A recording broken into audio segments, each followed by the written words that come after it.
This Sunday, Iowa decides. Are you ready to make some history on Monday night? This is go time. Republicans are facing frostbite and dangerous record low temperatures as they get ready to make their choice in the first nominating contest of 2024. Chaos follows him. You can't just terminate the Constitution. Former President Donald Trump leads his rivals even as he makes some of his closing arguments from outside a courtroom. It's a witch hunt in the truest sense of the word. Who will emerge as Trump's biggest challenger? Steve Kornacki has the results of our final poll, and Chuck Todd will offer a guide of what to watch on caucus night. Plus, smoke signals. Christie exits the GOP race, warning Nikki Haley will get smoked. But will he consider his own independent third-party run? I am going to make sure that in no way do I enable Donald Trump to ever be president of the United States again. And striking back, the U.S. launches airstrikes in Yemen as tensions rise in the Middle East. These strikes were very deliberate, very focused. While the Pentagon's top official remains hospitalized and under fire for failing to disclose his cancer diagnosis and hospitalization. My guest this morning, Republican Senator Joni Ernst of Iowa and Minnesota's Democratic Governor Tim Walz. Joining me for insight and analysis are NBC News senior Capitol Hill correspondent Garrett Haake, Brianne Pfannenstiel, chief politics reporter for the Des Moines Register, Iowa State Representative Ross Wilburn, a former Iowa Democratic Party chair, and Marc Short, former chief of staff to Vice President Mike Pence. Welcome to Sunday and a special edition of Meet the Press. From NBC News in Des Moines for the Iowa Republican Presidential Caucuses, this is a special edition of Meet the Press with Kristen Welker. Good Sunday morning from a bitterly cold Des Moines, Iowa, where tomorrow night Republican voters will finally get their say on who they want facing off against President Biden in November. Will former President Trump, who's been dominating the race here despite visiting just 14 of the state's 99 counties, crack 50%? What about the race for second place? Can Nikki Haley or Ron DeSantis make a stronger than expected showing and gain momentum? We begin this morning with our new NBC News Des Moines Register Iowa poll, and I'm joined by national political correspondent Steve Kornacki to break it all down. Steve, here we go. Yeah, Kristen, and let's get right to it. The NBC News poll with the Des Moines Register. They have been doing this for decades. They have one of the best polls in the business. And what do they find on the eve of these Republican caucuses? There it is. Donald Trump continuing to have an enormous lead over the Republican field. Trump at 48%. Nikki Haley now in second place here at 20%, passing Ron DeSantis, who's at 16, Vivek Ramaswamy at 8%. In terms of any change from our previous poll, which was done last month, you do see Trump down a tick. As we said, Haley moving there into second place, Ramaswamy up a couple points. But put this Trump lead in some perspective here. First of all, the 48% that he's registering here, that is the highest share for a Republican candidate in a final Des Moines Register poll ever. That surpasses the record of 43% from George W. Bush on the eve of the 2000 caucuses. Bush won those caucuses. Also the margin, Trump 48, Haley 20. That's a 28-point margin. That is also the biggest margin in a final Register poll, also breaking a record of George W. Bush of 23 points when he won the caucuses in 2000. So that Trump lead, we haven't seen that before, but we've been seeing a lot in the polling this year. What about this question of whether, you mentioned it, everybody's talking about it, is it going to affect turnout? Could it help someone? Could it hurt someone? We don't know, but maybe this is a measure. Maybe this is a clue. We asked voters, are you extremely enthusiastic about your candidate? And again, you can see basically half of Trump supporters say extremely enthusiastic. About a quarter of DeSantis' supporters. Here's the worrying note for Nikki Haley. Fewer than 10% of her supporters put themselves in that category. So while she's passed DeSantis for second, are those voters who say they're going to support her right now going to turn out? That question is raised by this number. There's also just the question, we've been seeing this all along, is your mind made up? You see a majority for all candidates now, but more core locked-in support for Trump than the other two. That has been a story, again, we've been seeing throughout this process. Now, take a look at the strengths here, first, that are driving Donald Trump to this big lead. You see it? It's evangelical voters. Back in 2016, they made up about two-thirds, about 2 out of every 3 votes cast in the Iowa Republican caucuses. Trump in 2016 lost evangelicals. He lost them by double digits, and he lost the state. What a turnaround in 8 years. He now has an outright majority. He's nearly 30 points ahead of Ron DeSantis, who has gone hard after evangelicals with this group of voters. The rule in Iowa of late has been if you win the evangelical vote, you win the Republican caucuses. Trump is absolutely cleaning up in our poll with evangelicals. What has gotten Haley into second place? It's this group. It's independents. They're probably going to make up about 20% of the electorate. Haley not winning this group, but look how close she is to Trump. Haley 33, Trump 37 among independent voters. Now, here is where it gets tricky for Haley, though. She's appealing to independents. And in this poll, we find that fully half of her support in this Iowa poll comes from either self-described independents or self-described Democrats. And it really starts to show when you ask a question like this. We asked supporters of Nikki Haley and we asked supporters of Ron DeSantis, what's your opinion of Donald Trump?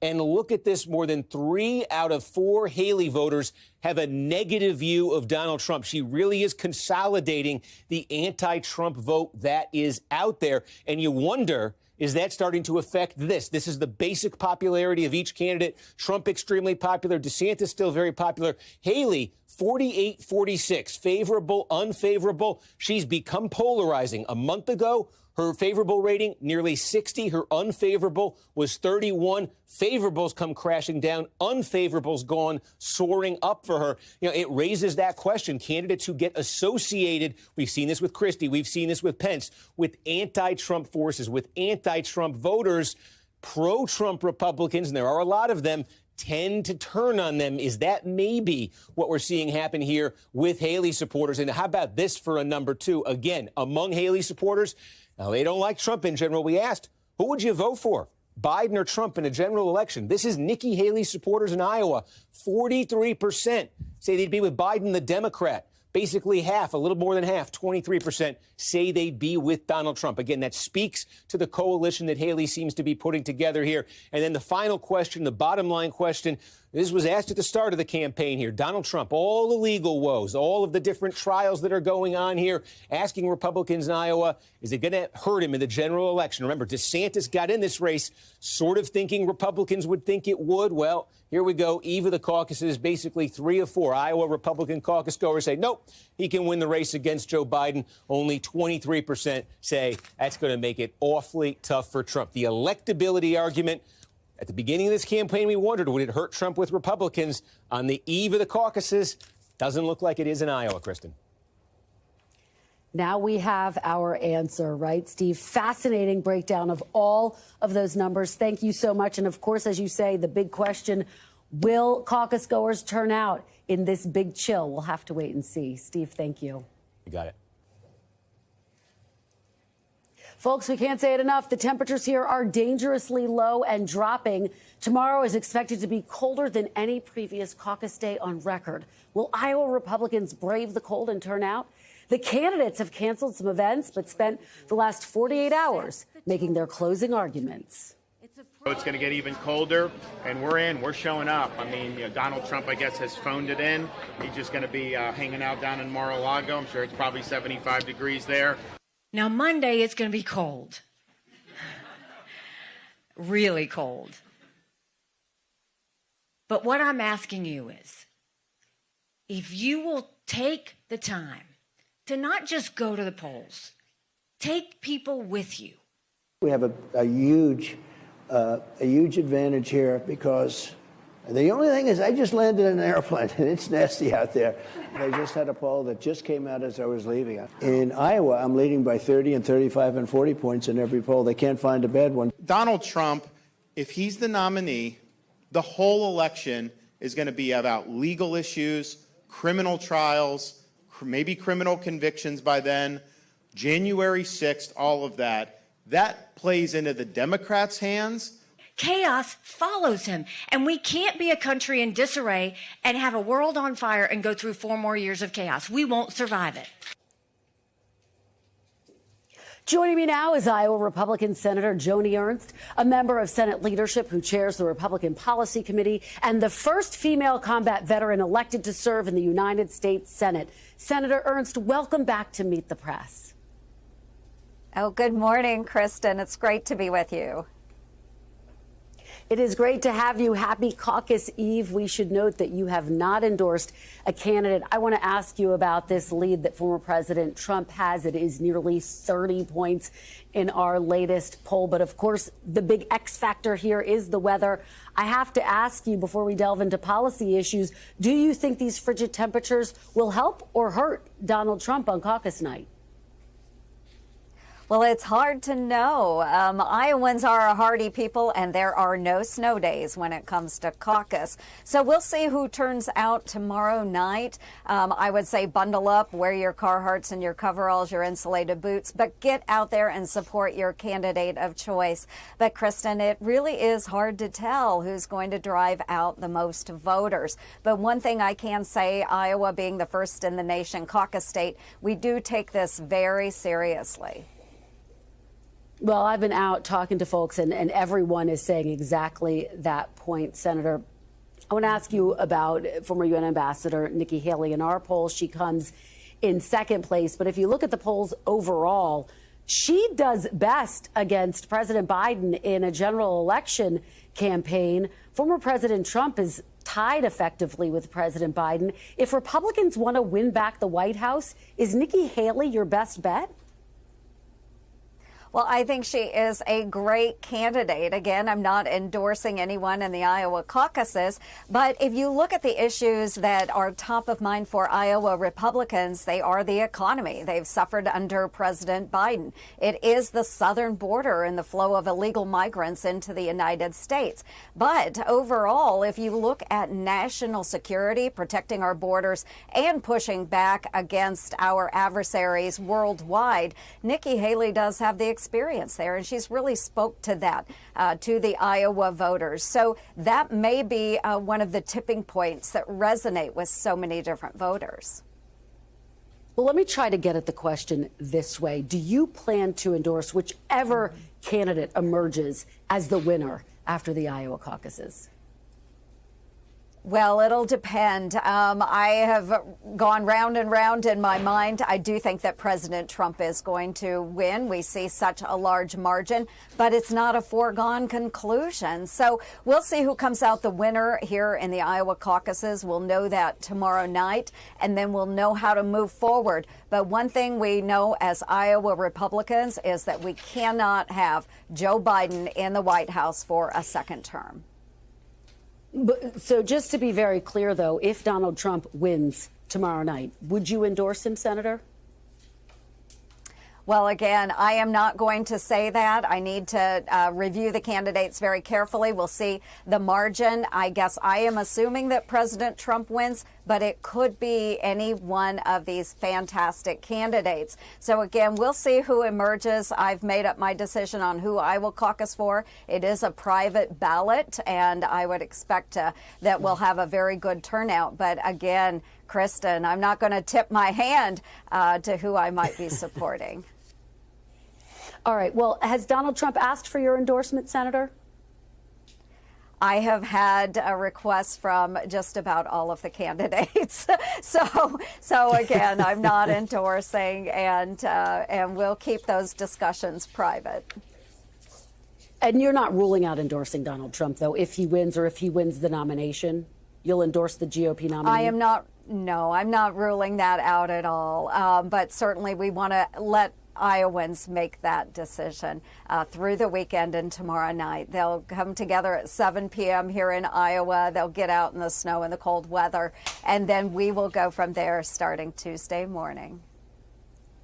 All right. I want to ask you about your recent trip. You were just in the Middle East with other lawmakers working to secure the release of the 6 Americans still being held hostage by Hamas. Do you have any reason to believe that there could be a pause in the fighting to allow for the release of more hostages in the near future, Senator? What came out of your trip?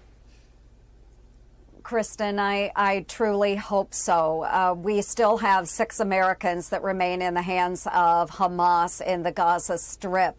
We are seeing now the negotiation for medications going into Gaza Strip for our hostages. That is extremely important. I led a bipartisan, bicameral delegation to the Middle East and spoke with leaders that are actually dealing with Hamas on this very issue. Leaders in Egypt, leaders in Qatar, leaders in Bahrain, and of course Israel. But again, every second counts. We must get these hostages back as soon as possible. Their families are depending on it. Their lives depend on it. We cannot forget these are our American brothers and sisters. Absolutely. I want to stay on this topic of hostages. Donald Trump has gotten a lot of attention for labeling those who are serving time for the January 6th attack as hostages. You obviously know the difference between those convicted of crimes related to January 6th and hostages. Does it bother you that Donald Trump is using that language? It does in this context because we do have American hostages that are being held against their will all around the globe. And especially if you look at the innocents that were attacked and kidnapped on October 7th, we are approaching nearly 100 days. These are people that have been taken. They're held in tunnels with terrorists. They are being tortured. They have been raped. They have been denied medication. So equating the two, there is no comparison.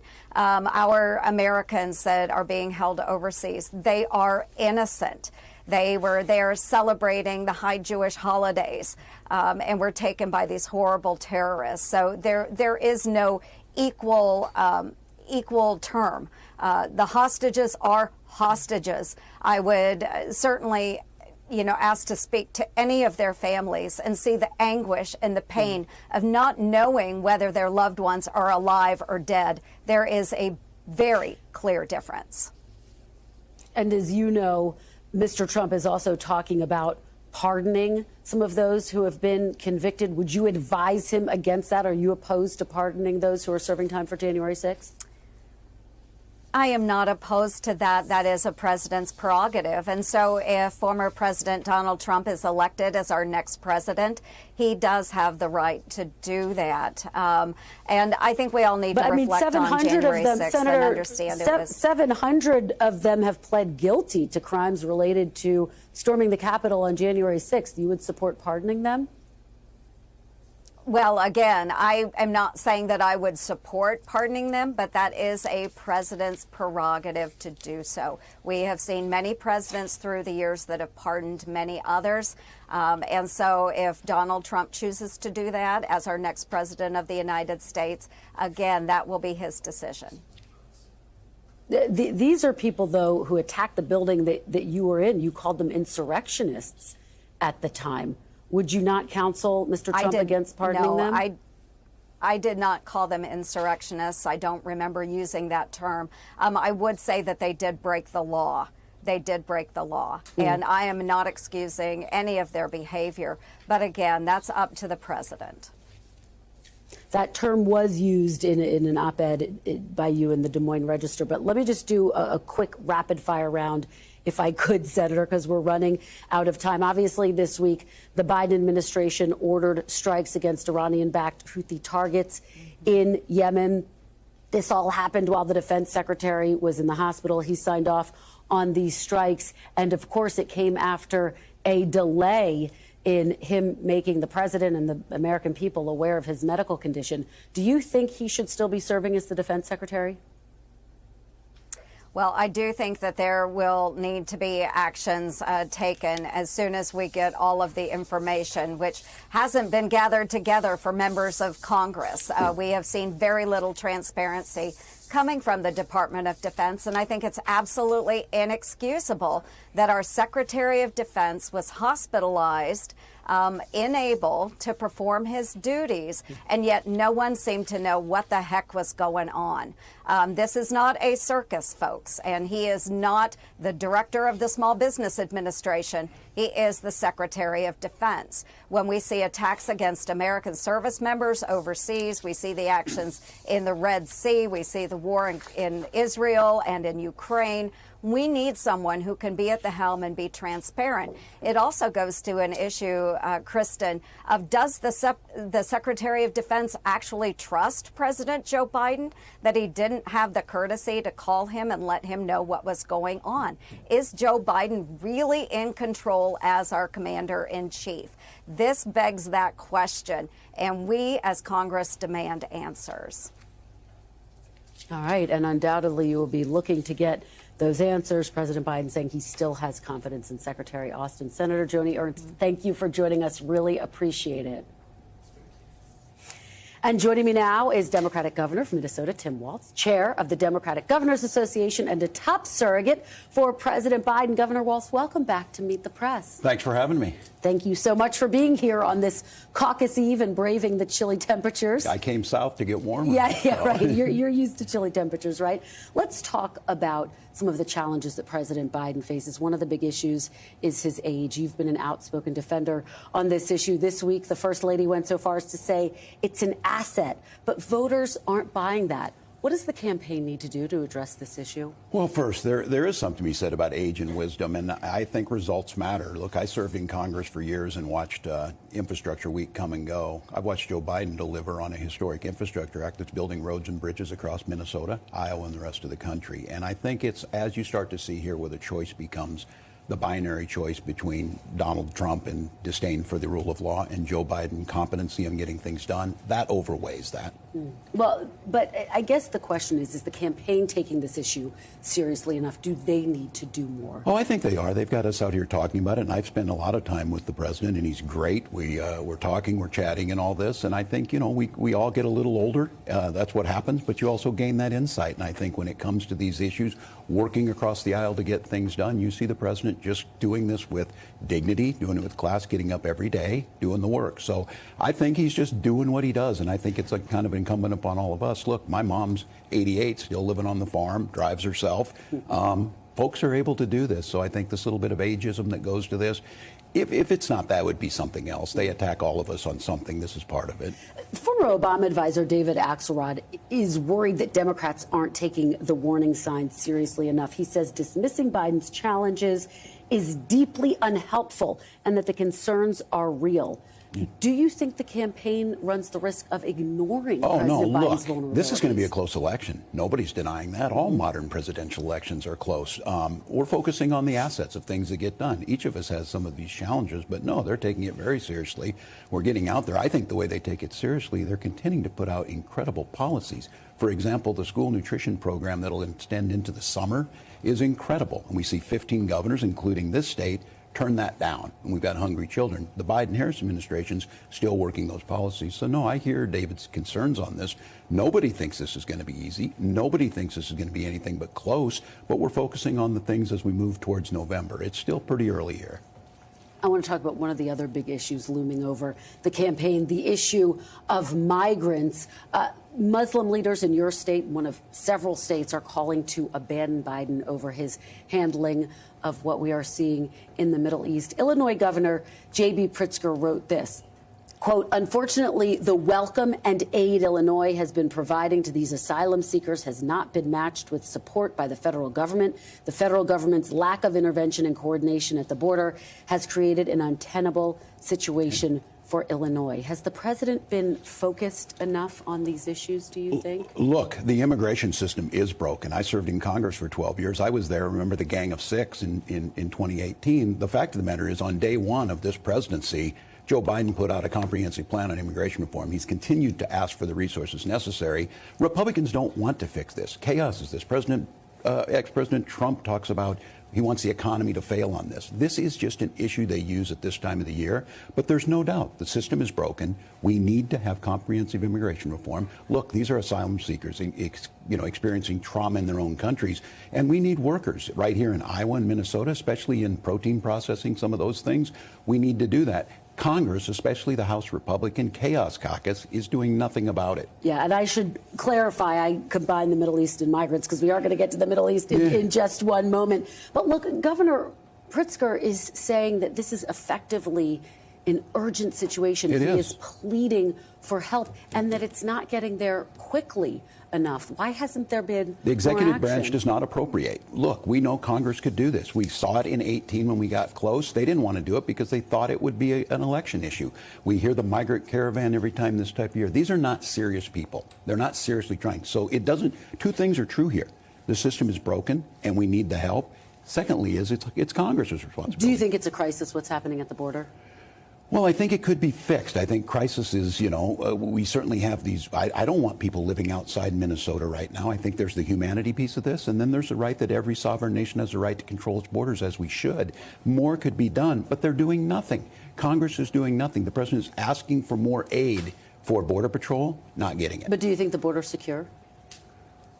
I think the border with the folks who do the work down there are doing a great job. Could we do better? Absolutely. And again, if the executive branch had their way, it would have happened on day one. So I encourage folks, including the representative here from Iowa, the senator, get something done. Yeah. Send the resources over. We in the executive branch, as a governor, whatever, we follow the laws that are written by the Congress, and there is a broken system. I do want to ask you about the Middle East because polling is showing that President Biden is losing voters due to his support of Israel's war against Hamas. And again, Muslim leaders in your state are calling for Democratic voters to, quote, abandon Biden overnight at the White House. We saw protesters gathering outside of the White House gates calling for a ceasefire. Do you think that President Biden needs to change strategies in the Middle East? Since Does he need October to start 7th, calling for a ceasefire? it's a horrific situation, and many of us have dealt with this issue, traveling to Israel, being in the West Bank and Gaza as I was a member of Congress.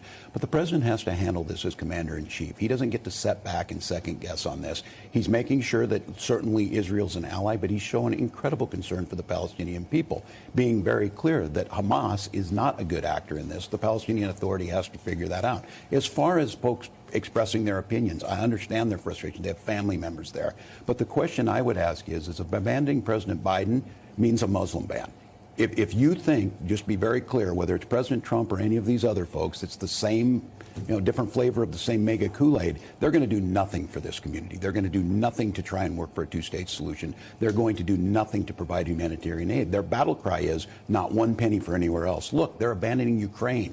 They're abandoning Ukraine. They will abandon them. So I hear the frustration, but the president has great and a lot of experience in foreign affairs. He's working the best he can to bring this thing to a conclusion. So you don't think he needs to start calling for a ceasefire in order to win back some of this support? He's calling for a reasonable end to this that has to be in a place where Israel can defend itself, as well as making sure we can protect Palestinian people, which Hamas has done nothing to do that. All right, Governor Walz, thank you so much for being here.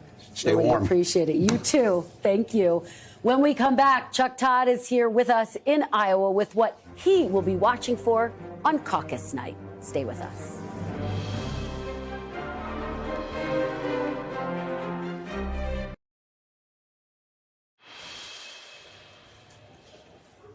Welcome back with more on what to watch here in the final 24 hours. I'm joined by my colleague, NBC News Chief Political Analyst, Chuck Todd. Chuck, I can think of no better Sunday to welcome you back to Meet the Press. Thank you. This is my favorite off-site location that we ever had. These folks here are fantastic at West End Salvage. They are fantastic, and you make it complete. And Chuck, the big X factor is the weather. We want to show folks. We actually did a little experiment. We threw a cup of coffee up into the air outside. Look at what happens, Chuck.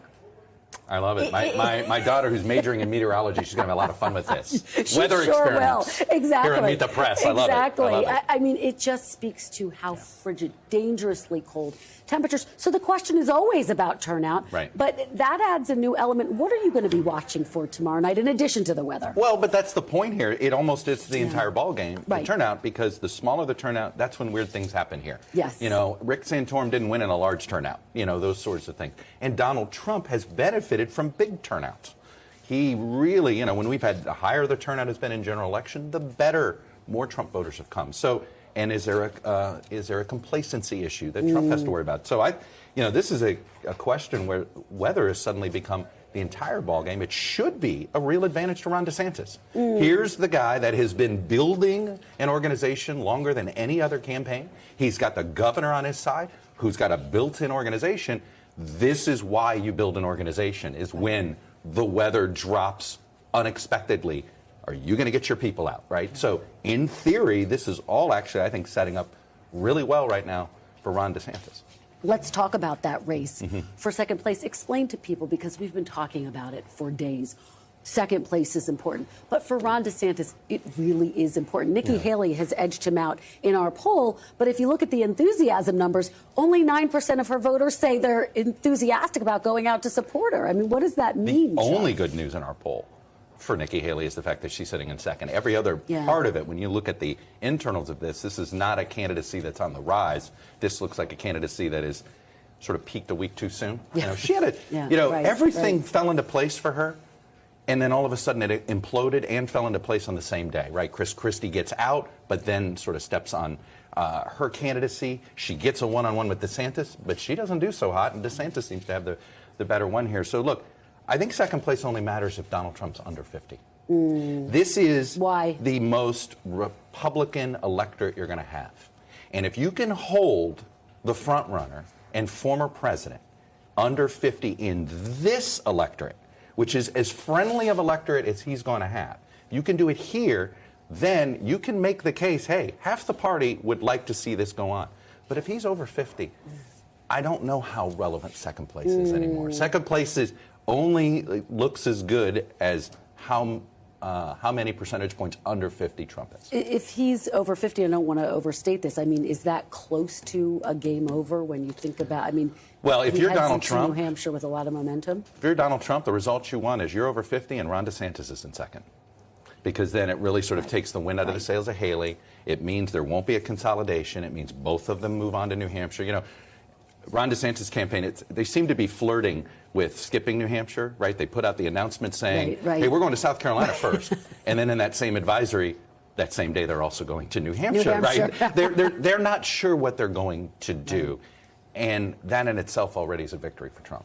Well, speaking about victories for Trump, you have a new column out talking about how candidates can best challenge him. And you write, in 50 years, when historians look back at this campaign, they will no doubt examine it through the prism of whether the GOP wanted Trump or a new direction. But that's not the campaign that's actually taking place. What is the best way to confront Trump? Because they haven't found it. They haven't, right? They've tried to just, they've tried to do just a character campaign. Yeah. You know, making a character case, but trying to separate Trump from Trumpism. I think that's proven not to be. If you look at the last couple of times that there have been major sort of internal disputes inside the party about which direction to go, there was a robust debate on each side. In 64, in 76, even in 16, there were robust debates on this side. There really isn't a debate about whether Trumpism is the right direction for the party. The debate is about Trump, right? And I think that's probably the mistake that Haley and DeSantis, they haven't figured out how to make the case that Trump's first term was a failure. You may have liked the issues he focused on, but his inability to solve these problems is why we have the problems we have today. And they seem to be afraid of making that argument. And just very quickly, Chuck, you and I at the start of this race wondered what his legal challenges would mean. It's only made him stronger. That was the big X factor if you rewind to last year. There's going to be so many what ifs, though. What if Alvin Bragg had not gone first, right? Yep. What if only Jack Smith had done? Like, I could tell you this. Ron DeSantis has already said his excuse if he ends up getting out of this race. He's already diagnosed why he didn't make it. And he has said he blames Alvin Bragg. And I've talked to folks inside the White House. They didn't believe these indictments would actually be a benefit to him either, in fairness. Well, we continue to watch this extraordinary moment in our politics. Chuck, thanks so much for being here. Thanks for having me. Yeah. It's great to be back. Great to have you here. When we come back, Ron DeSantis is heading to South Carolina after Iowa, as we just said. What does that mean about the future of his campaign? The panel is next.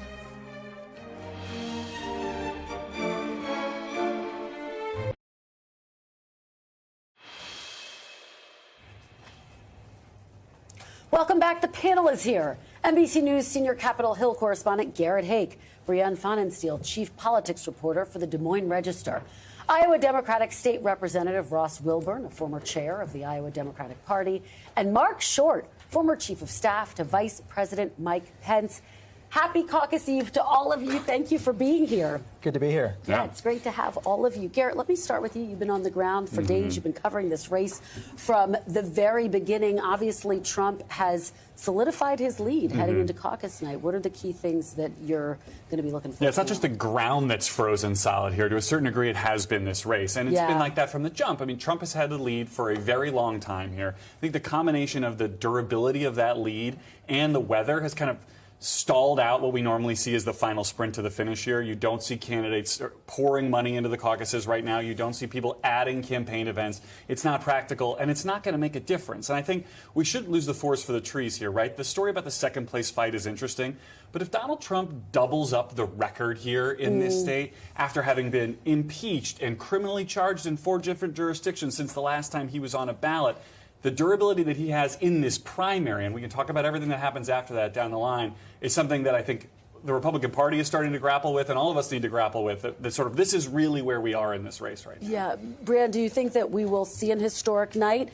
Or do you think there's going to be some complacency? I mean, the Trump team's a little concerned about that people are going to say, well, he's going to win anyway. I don't need to go out into these cold temperatures to vote for him. Right. That's exactly right. I mean, to the point of his durability, not only is he maintaining his lead, he's grown stronger over the months that he's been campaigning here, despite all of the things that Garrett mentioned. And so, you know, there may be some complacency, historically cold on Monday.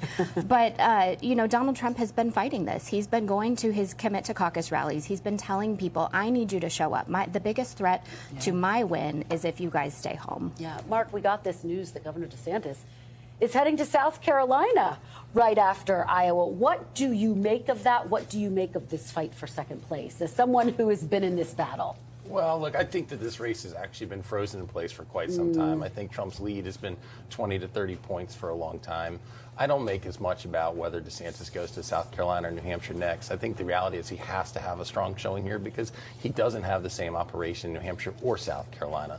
But I think the conundrum for Nikki Haley is that if she really does finish second, which I'm still skeptical, I think DeSantis has a better ground game. But if she did and DeSantis dropped out, most of DeSantis' support goes back to Trump. So it doesn't really help her in the long term here. So whether DeSantis goes to South Carolina, New Hampshire, Kristen, I still feel like this is not going to be a protracted nomination battle. I think by the time you get through South Carolina, we're pretty much going to know who the nominee is. All right, and we're going to know a lot more after tomorrow night, Ross, including whether there are historic results. And I just want to show folks what that looks like. The person who got the highest number of votes here in the Iowa caucus is Bob Dole, all the way back in 1988, followed by George W. Bush, Mike Huckabee, Ted Cruz. Set the scene.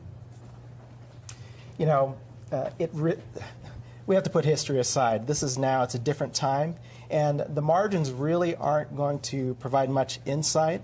Donald Trump and all of the Republicans are running on the same extreme MAGA agenda, so they're really racing to the bottom, wrapping their arms around the most extreme fringes of the party. We should all be concerned about this. Well, Garrett, you know, it's interesting because we weren't just focused on the action on the campaign trail this week. We were focused on what was happening outside of the courtroom, inside of the courtroom. That's right.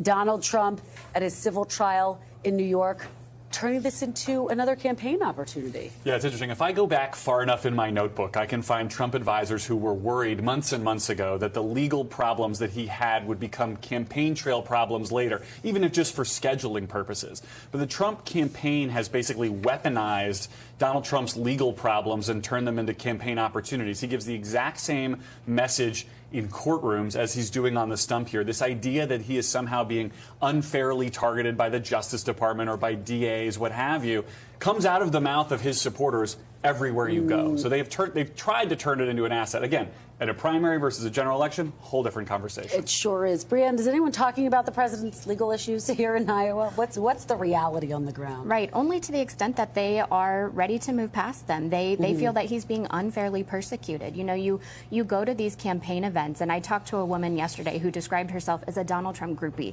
She's been to see him 6 or 7 times. She's going again to Indianola today to see him speak. And these are people who believe that you know, he is the only one who can fix the problems that they see on the ground, and nothing in the courtroom is changing that for them. Ross, we saw this extraordinary moment unfold today in the former president's legal battles. His lawyers argued in response to a hypothetical question that former President Trump's legal team said that he could direct the military to kill a political opponent and still be barred from prosecution over that, as long as he hadn't been tried and convicted in the Senate.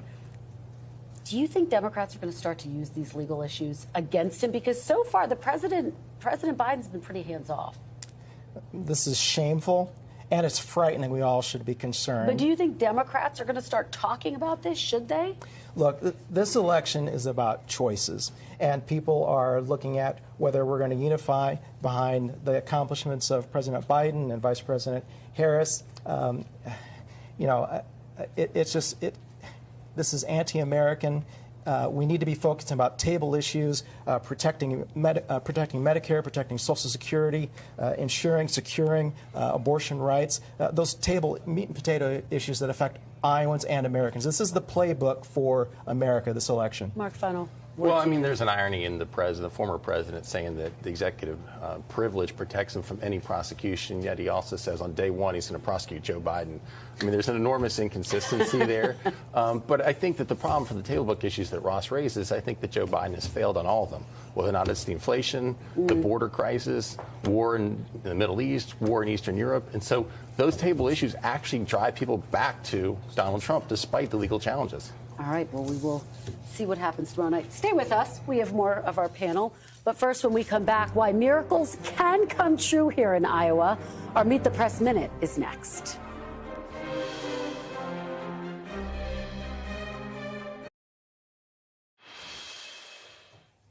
Welcome back. Florida Governor Ron DeSantis has declared he will win Iowa. Former President Donald Trump says he'll win the state, with his advisors promising at least a 12-point victory. Nikki Haley has been tough to pin down, staying vague. The expectations game is central to the First in the Nation contest. Back in 2007, here's how former Governor Mike Huckabee talked about his odds. October, you told me you were going to win Iowa caucuses, are you? Oh, I hope so, Tim. I really do. I mean, no, you said you were. Well, Thursday night, I'll let you know. But let me tell you this. We're being outspent 20-1 here. If we do, you're going to have a political story like you've never had coming out of Iowa on Friday morning. Would it be a miracle? By my definition, yes, it would. I'm on record. Yes, it would. Well, Huckabee, of course, won the caucuses. The party's eventual nominee, Senator John McCain, finished 4th. When we come back, what Christie said on a hot mic after dropping out of the GOP race. But is this really the end of his presidential ambitions? More with the panel next.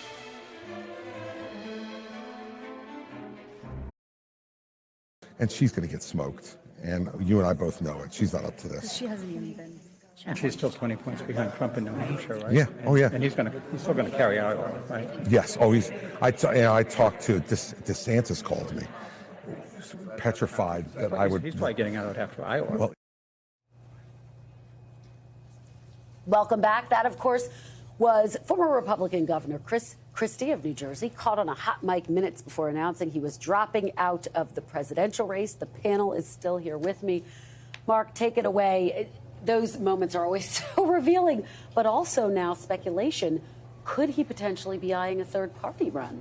I think it's hard to think that Governor Christie would run as a third-party candidate, but I do think that there's been less coverage about how I believe that third-party candidates will impact this race. I think Donald Trump has a low ceiling. He was roughly at 46% in 2016, 46% in 2020.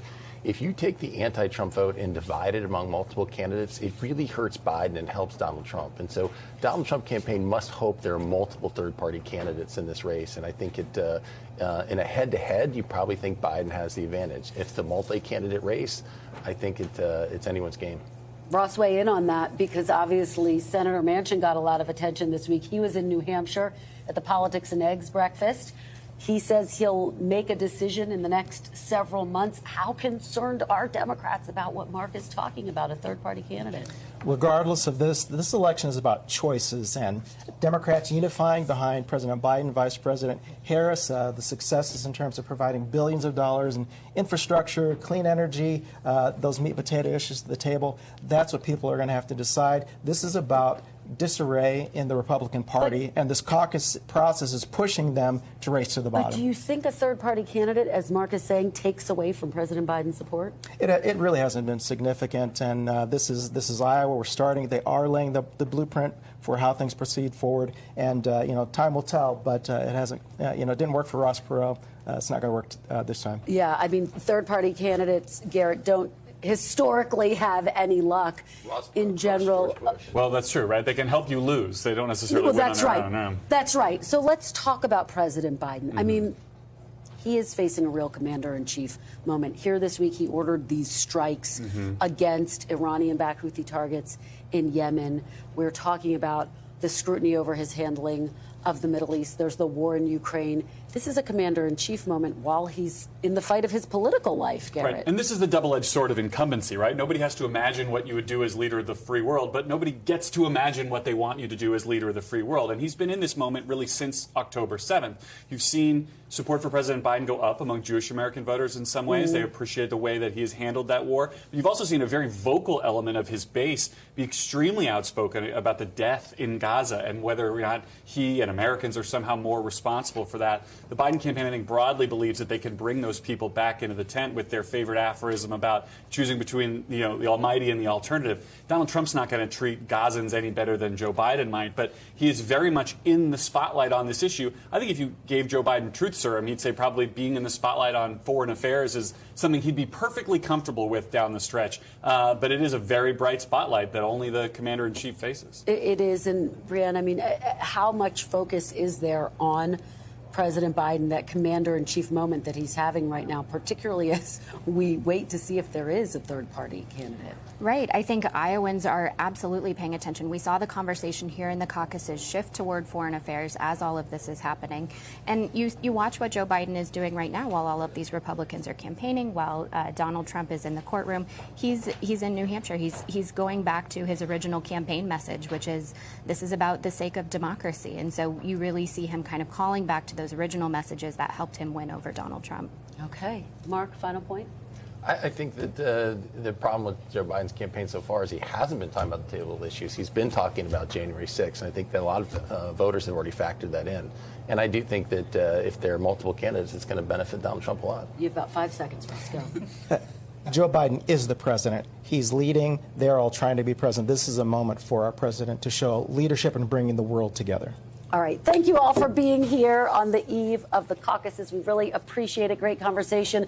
Before we go, don't miss our special coverage of the caucuses tomorrow night, beginning at 7 p.m. Eastern on NBC News Now and Peacock. That's all for today. Thank you so much for watching. We'll be back next week because if it's Sunday, it's Meet the Press.